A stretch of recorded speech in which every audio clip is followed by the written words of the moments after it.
Hello and a warm welcome to another edition of the Irish Angle on Jump to It.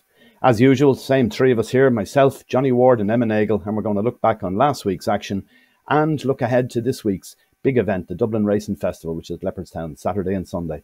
So Johnny, Emma, welcome to the show. Thanks, Vincent. How's it going, Vinny? All good, yeah. And yourselves, were either of you in Goran Park on Thursday for Tayeste's Day? I was not. I was just in Fairy House. I don't know about Emma. No, I have Emma. weeks now actually, so I'm going to Leopardstown at the weekend, so looking forward to that. Yeah, should be good, yeah. I'm going myself, I hope, on Sunday. So looking back to yesterday's day, they got a huge crowd. Fantastic numbers seemed to turn out. I didn't get an official attendance figure, but the place was mobbed. What do you think, Johnny? It's midweek racing. It's the answer, is it? I don't think it is. I think the Tayeste's, Vinny, is a bit of a kind of a law unto itself. It really is such a local institution in Goran, and people just go out of their way to go there. I think it's kind of like a bit of an anachronism, I suppose, in the times that we live in, that you have such a rural racetrack, a proper rural racetrack that gets such a good crowd for a meeting sort of in the middle of the week in January. And I thought it was a great day's racing. You know, some of the field sizes were a little bit disappointing. The beginner's chase, only 3 runners. Sir Gerhard, obviously, we didn't learn that much about him, but, you know, the performance of Tiupu and the Galmoy was exceptional, and I think it sort of told you a lot about the stature of the day that Paul Townend, who clearly wasn't 100%, you know, he'd been struggling with a cold or a flu or whatever during the week, and he got out of bed to ride in the big race. And, you know, the ride he gave carefully selected is one of those rides that it was unconventional, and if it went wrong, people might be crabbing him, but to win in the manner that he did, and to get rare praise, I think, from Willie Mullins, who you know, they just get on with their job. He doesn't talk that much about his riders, but he gave him loads of praise afterwards, and carefully selected's win was obviously a bit of a highlight, but for me the highlight was Tiupu. I thought he was exceptional in the Galmoy, hell of a performance, and justifiably now favoured for Cheltenham. Yeah, what do you think, Emma? Is that the Stayers Hurdle winner? Yeah, I actually, when I was on with Aidan Stephen, I think I put him as my winner back at Christmas time, because he just looks like kind of the young kind of coming up and coming horse in the division. Really, he's a real classy horse. He's good over any distance, really, as you can see now. He was good over 2 miles, maybe just a bit off the champion hurdle quality. Massive run then to beat Honeysuckle in the Hatton's Grace, and he looked like he stayed 3 miles really well in Goran the last day. He races like a horse would do well in the Stayers Hurdle. You know, he's a real relaxed kind of fella. He just ticks all the boxes for me. I think he's probably the horse that the division needs at the moment. Yeah, one slight worry might be the ground, would it? He seems to be a little bit ground dependent. He needs soft ground. We're not certain to get that in Cheltenham is the issue, maybe? I don't think it's probably as big an issue as people are making out. I think that once there's any bit of soft at all, he should be fine. He's got that kind of class over the rest of them, you'd think. Like, if you look at the market of it now, like the horse that beat Paisley Park at the weekend, I mean, no one really knows anything about him, and he's only about 6 or 7 to 1 at the moment. And it was actually interesting. I saw Maddie Pale from the Racing Post. She had actually spoken to the French trainer of that horse, and he said he wasn't any superstar coming over. So, I mean, maybe are we overrating him as well for beating Paisley Park? I don't think there's a whole pile else in the division, really. Blazing Cal is obviously the unknown, another kind of young up-and-coming horse. Whether he'll even make it there or not, who knows? But I think Tiupu is well-deserved favourite at the moment, and once there's any bit of soft in the ground, I think he'll be fine, to be honest. I'd be surprised, Vinny, if either he or Home by the Lead didn't win it, to be honest. Like, Home by the Lead is developing into a proper stayer. They're 2 totally different types. He's a real staying type, kind of can race lazily, whereas Tiupu has good 2-mile form. And if you go back to his win over Calixios in November of 2021, that was on yielding ground after a relatively dry year at Naas, and he beat him by 12 lengths. So I don't think he's that. I think the ground has been overplayed here, and he'll tip away. He'll get a very quiet ride. Whoever's going to ride him at Cheltenham, that's obviously a little bit up in the air. But between him and Home by the Lead, I think you've definitely got the winner of the race. Interesting, yeah, because I look, I've always thought you want the old dog for the hard road when it comes to Cheltenham. I like horses who've been there, done that before, and there's plenty of them are going to be in that lineup, potentially, presuming some of them make it. But I'd be inclined to go for the experience in the race myself rather than them personally. But then again, I've been wrong before, I'd be wrong again. Looking back, we had a few other big things from the week. First one we probably should have mentioned ahead of the show is Willie Mullins, 4,000 winners. He's already kicking on towards his 5,000 winner at this stage. Emma, he's been around all your lifetime, I presume.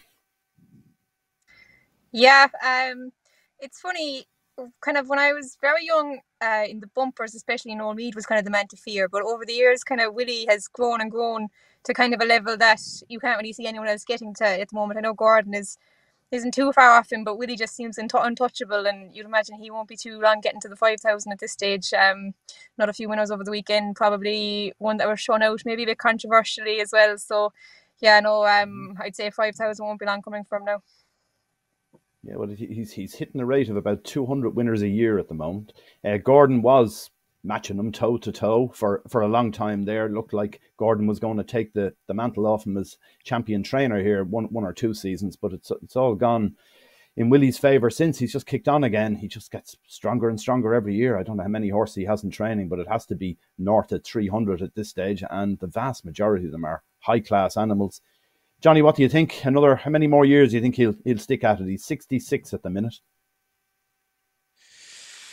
Yeah, it's staggering. Like I wrote about this last week, Vinny. Like his dominance happened like relatively late in his career. You know, I don't know how long Willie's training, but like mid-80s anyway, or thereabouts. 31 years at it now. Yeah, 31 years. So yeah, I suppose the Racing Post data goes back as far as 1989, and the IrishRacing.com is probably something similar. And you know, how far back do you go to see when it really took off from? Because up until say 2000, and this is very hard to believe, up until 2007, 2008, like Willie didn't train any more than 79 winners in a season, and ever since we'll say 2000 so in the last 10 years, it's inconceivable that he wouldn't train sort of over 180, and that's in Ireland alone. And his strike rate is.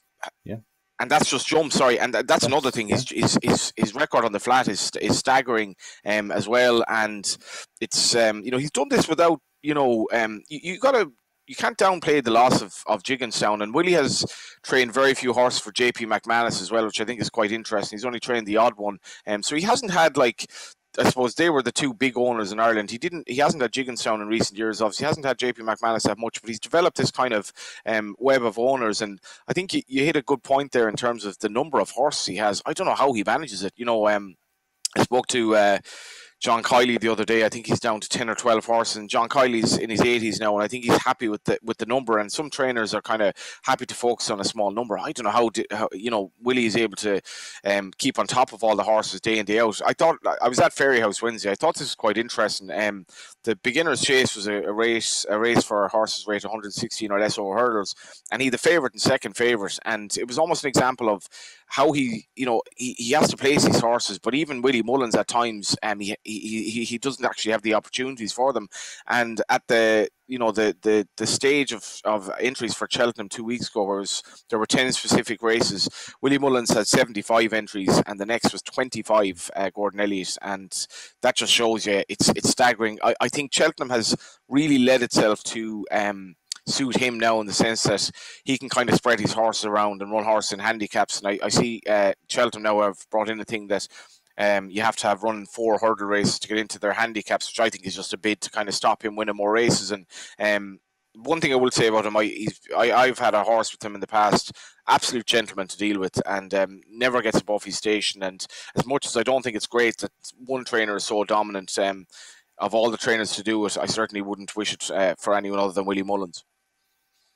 Yeah, I agree with you. He's a lovely man. He really is terrific. He's got loads of time for everyone. Whenever he's at the races, he'll always chat to anyone who comes across him and everything else. He never gets ruffled, never gets upset.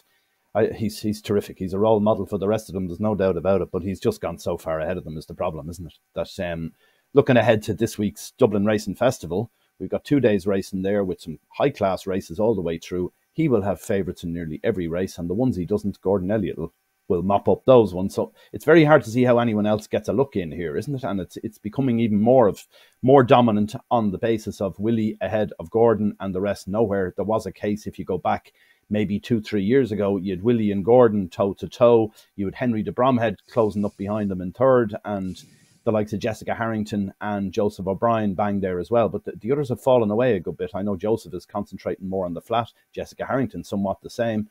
But Henry de Bromhead hasn't had a great season this season, although he had a fabulous Cheltenham last year and everything else. You just wonder, where will we be in 5 years' time when potentially Willie is in his early 70s and he's got 400 or 500 horses in training. He's just trained his 5,000 winner. Will there be anyone else left? That's the question, isn't it? The game is certainly getting a little bit skewed. What do you think, Emma?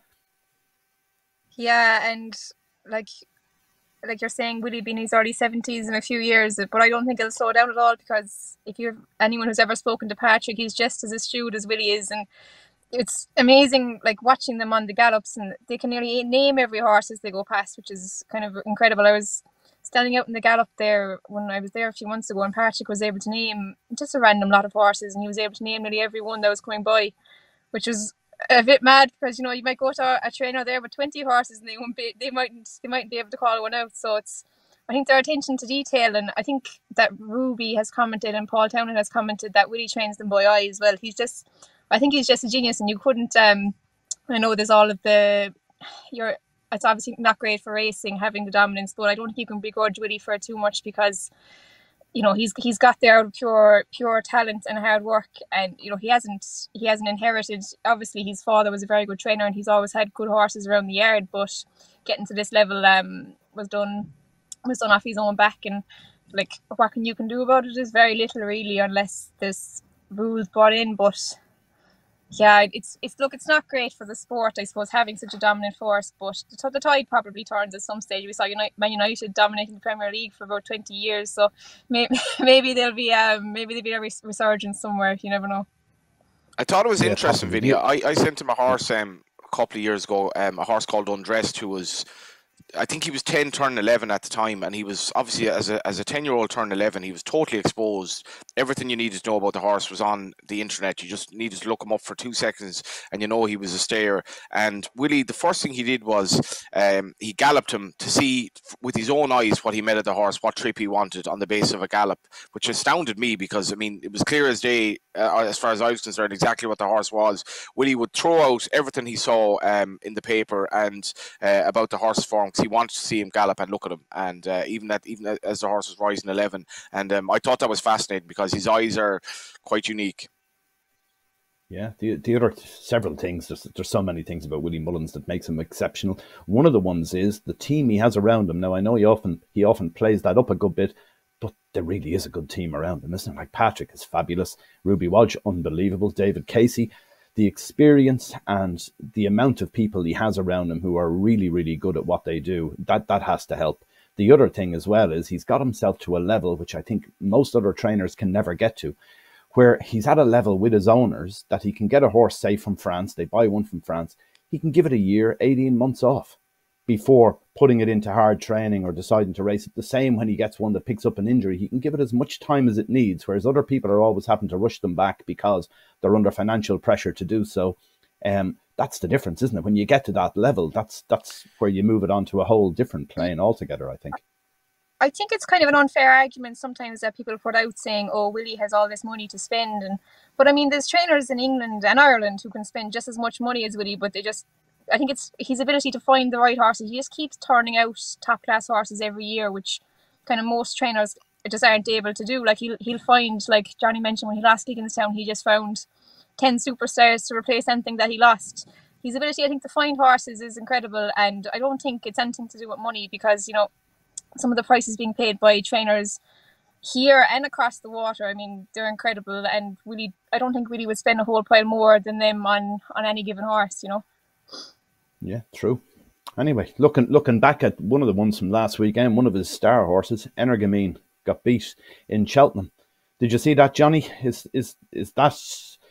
that the end of Energamine, Cheltenham wise, in 6 weeks' time, or is it just a case? No, it'll turn the form around.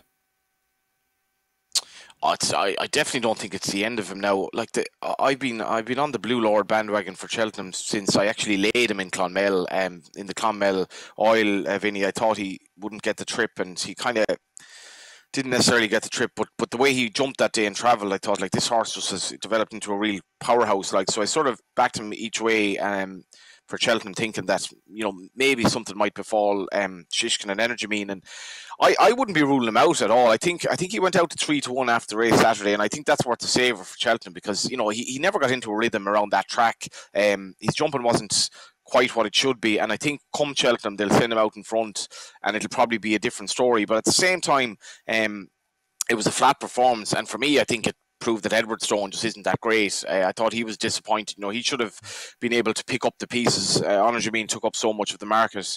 Edwardstone was a long odds-on favourite without him, and he couldn't win. So I think I nearly willing to forgive Honor Jameen more so than him, because to be fair, at Cheltenham last year, Honor Jameen was very good. He's hardly put a foot wrong since. I think they'll change the tactics with him, but as somebody who has backed Blue Lord, I'm feeling good about life now. I think it'll be a tough choice for Paul Townend. If he has the choice on the day, maybe he won't have the choice, but there is a little bit of a cloud. I wouldn't give up on him, but for me it was a bit of a worrying performance. Yeah, I'd agree. Emma, what did you make of it? Yeah, look, it was a shock result, in fairness. Probably did the division no harm coming up to the champion chase. Kind of after the Hilly Way time, I thought Norgameen was going to be a stroll in the park in the champion chase. I didn't see really anything coming up against him, but look, he looks beatable now. There's probably 3 or 4 live contenders. Norgameen probably ran a bit of a funny race. They'll probably change the tactics coming up to Cheltenham. You'd imagine they'll make a lot more use of him. He's probably more of a galloper than a real speed horse. Edwardstone as well. He ran a good race to nearly pip the winner on the line, but you just have to be worried that he'll always be kind of vulnerable to a good front runner. And you can imagine with Norgameen probably going forward at Cheltenham as well, he'll probably be vulnerable. He might just give himself a bit too much to do, you'd think. Look, you can't take too much away from the winner as well. I thought he was very impressive. Look, he got a brilliant ride from the young conditioner Niall Houlihan, and he has a good chance as well coming up to Cheltenham. And Blue Lord, Johnny's horse, getting better and better every week for him. Probably at a big price. You've been talking about him for a long time, but I'd probably still be with Norgameen coming up to the champion chase. He's a lot more of a backable price now. I think he's going out to about 11-4, which is probably fair after that performance. His last year's champion chase winner, you think he'd probably come on a lot for that. He jumped. His jumping was kind of very exuberant. He was probably doing a bit too much to himself and just flattened out towards the end of the race. But look, it's good for the division. There's a good competition. We have to Cheltenham now, which is what we all want to see, I suppose. Yeah, in general, Vinny, my attitude to Cheltenham will be back the Irish horses this year, and that might sound like revolutionary or otherwise, but in this race, for all that Willie Mullins somehow never won it until Honor Jameen last year, I think if you back the 2 of his horses coupled at evens, I think if Honor Jameen bounces back, he's a great chance. And for me, Blue Lord is kind of the other good horse in the division this year. Darrell Jacob raving about him at Leopardstown, and I really struggle to see anything else win the race, to be honest. Very good. Well, look, talking about Leopardstown, moving on to this weekend in Leopardstown, we've got some fantastic action. Dublin Racing Festival, 2 days of the best the Irish can put out there, I suppose. What do you think, Johnny? What's your highlight of this weekend going to be? In terms of punting, Vinny, it's kind of hard to know. The as you mentioned earlier on, there's going to be so many Willie Mullins trained favourites, and you'll have. I'm really looking forward to seeing the likes of Lossiemouth, obviously Galloping Deschamps, horses like that. But from a punting perspective, it's going to be tricky. You're going to have the bookmakers are going to be essentially laying a lot of sort of accumulators with Willie Mullins trained horses in them, and I think it's going to be interesting to see how many British raiders come over. And I don't mean horses, because they seem to have given up on the idea of coming to Ireland, but actually people coming over to watch Britain, because anecdotally there seems to be talk of a lot coming over. One horse I'd give is HMSC horse in the 3 mile handicap. I think he really does want a trip looking at him at this stage, but punting wise, it's going to be a lot of watching a lot of Willie Mullins trained short ones, I think. Yeah, I'd agree. Yeah, it will be interesting to see how many of the UK people do come over. They've certainly been pushing that, Leopardstown, and younger people as well. And it's a great package. €60 for both days is the price you can get online at the moment if you want to go to both days of the festival. It's €35 for either day. Emma, you'll be there anyway. So what do you think? What are you looking forward to most? Yeah, I think I'm looking forward to seeing how the novice chasers are split with Willie. I think in particular, if you're looking at there's the 2 mile novice and the 2 mile 5, I think, on the Sunday. It'll be interesting to see where, if I'm not sure which ones he's going to run, but how he's going to split Dysart Dynamo, Appreciate It, and El Fabiolo. If they all run, it'll probably give you good pointers towards Cheltenham, which options they take up, because it's kind of Willie Mullins bingo at the moment, where they're going to go.